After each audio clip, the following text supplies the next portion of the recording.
comenzar diciendo que, como el tema de este seminario, el tema que nos convoca, es el tema del racismo, y hoy en particular el tema del Holocausto, quiero decir que una de las características de las personas que padecieron en su propia persona, o no en ellos mismos, pero sí en sus familiares, el Holocausto, es la dificultad e inclusive la imposibilidad de hablar de ello.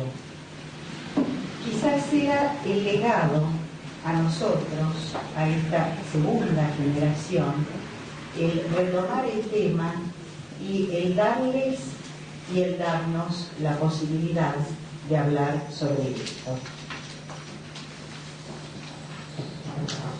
Hace una semana, en la presentación de mi trabajo en el seminario, hice referencia a las dificultades, o mejor dicho, a las imposibilidades, a una praxis como la nuestra, la psicoanalítica, de dar cuenta de aquello que se diera fuera de sus coordenadas sin caer en las cosmovisiones.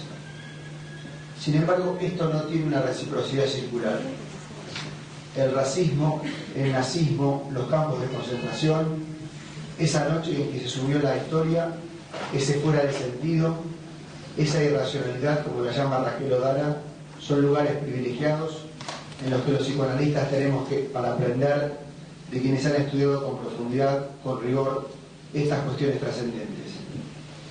Pues la ética y la moral, no digo del psicoanálisis, pero sí de los psicoanalistas, puede estar no muy alejada sobre el modo de abordar en lo íntimo personal lo que el nazismo puso en interrogación, la condición humana.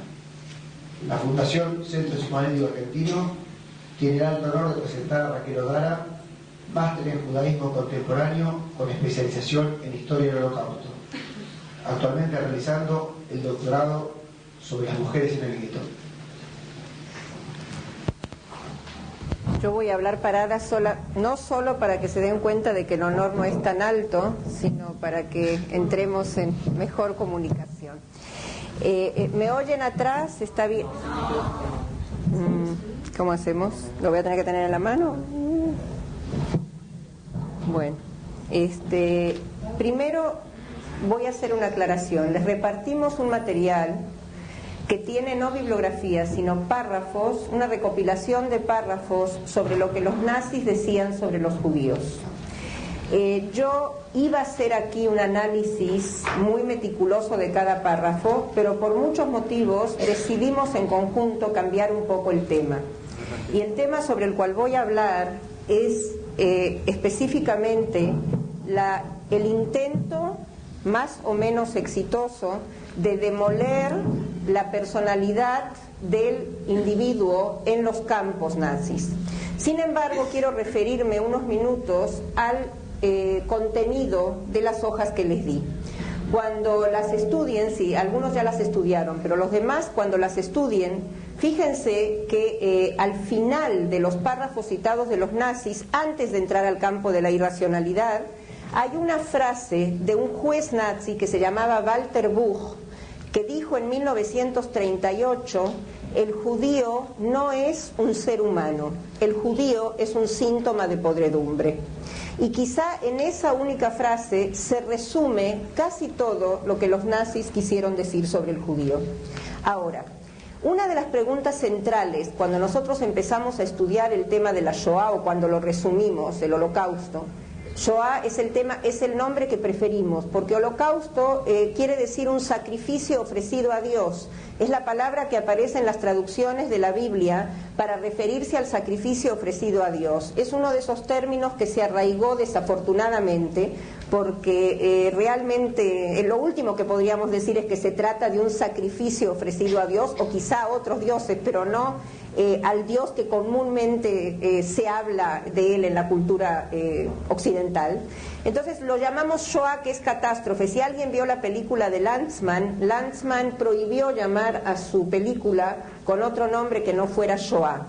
Pero bueno, a veces voy a decir Shoah y a veces Holocausto, porque los dos términos se arraigaron, y en mí seguramente los dos. Ahora, Cuando hablamos de la Shoah o del Holocausto como un evento único en la historia hasta ahora, y no quiere decir que no se pueda repetir, yo creo que es importantísimo entender por qué. Dos cosas es importante entender: por qué decimos que fue un evento único en la historia y por qué es importante entender que fue un evento único en la historia, es decir, las dos cosas.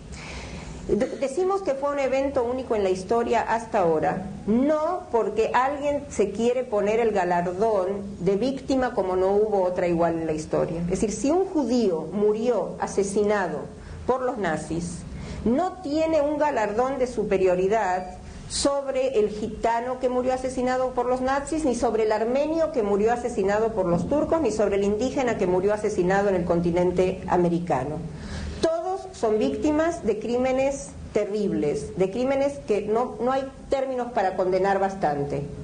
Lo que hace único al Holocausto, y creo que esa es la importancia de entender su unicidad, es tratar de comprender o tratar de saber que en una sociedad supuestamente avanzada como no había habido hasta el momento una sociedad avanzada así, no solo avanzada tecnológicamente y científicamente, sino culturalmente, es decir, artísticamente, culturalmente. Si nosotros vamos a investigar quiénes eran los héroes de cierta parte de la cultura alemana, y nos vamos a encontrar con Goethe, Schiller, Beethoven, etcétera, y podríamos estar aquí toda la noche mencionando nombres, no vamos a poner en duda que era la cultura, el cúspide de la cultura, la cúspide de la cultura conocida hasta el momento.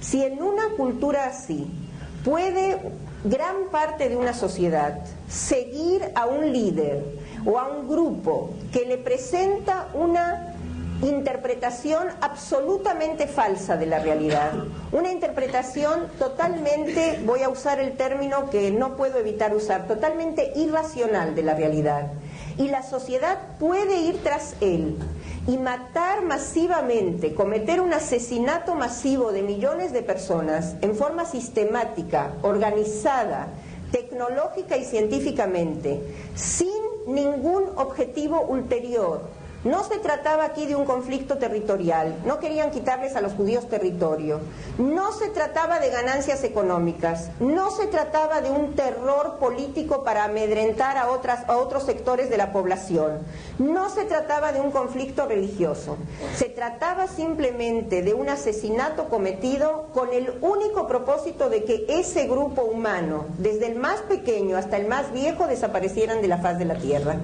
Un evento así no lo conocimos hasta ahora.